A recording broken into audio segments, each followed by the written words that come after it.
suot? Anong event yan? Piyesta, ayan. Sa mga lugar ng mga province. Oo. Ayan. Parang pag ganyan ang outfitan mo, parang may kakayahan kang mag-magic eh. Yes. Di ba? May na-experience ako dati, magician, ganyan yung damit. Tapos nilabas niya yung nanay niya. Tapos pinasok niya yung nanay niya dun sa kahon na malaki. Paglabas, aso na. Very wrong talaga. Wala yun. ka namang kakayahang mag-magic. Wala naman, mame. Okay. Pero, kamusta ang pananampalataya mo? Kasi may papuon na yun sa doon. Mali. Host talaga? Yes Pag po. nag-host ka, Tagalog, English, o anong dialect ang ginagamit? Tagalog, Lingwahe? actually, Tagalog. yup. So, kunyari, i-announce mo ang, ano bang, retirement teacher. So, paano mo i-introduce? Sure na ba tayo dito, mame? Oo. At syempre, mga kaibigan, Ay, huwag mo sasabihin yan pag host ka. bakit po? Dahil una-una, hindi mo kaibigan yung mga tao doon. Inimbitahan ka lang nila.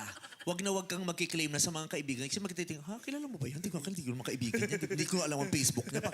Diba? Huwag tayong nagkiklaim. Yung ano lang, yung totoo. Okay, go. Isang magandang po sa atin lahat. At syempre, dahil kompleto po Huwag tayo mo rin ngayon. sasabihin yun. Bakit naman? Hindi mo alam ang pinagdadaanan ng lahat ng tao sa silid na yun. Hindi mo alam kung maganda yung araw nila o meron silang pinagdadaanan mabigat sa puso, may namatayan dyan, may heartbroken, may karamdaman. Huwag mong sasabihin yun kasi parang ini-invalidate mong emosyon nila. Baguhin mo. Ikinalulungkot ko po ngayong araw. Huwag mong sasabihin yan. Kasi parang hindi ka masaya na pumunta ka doon, babayaran ka nila eh.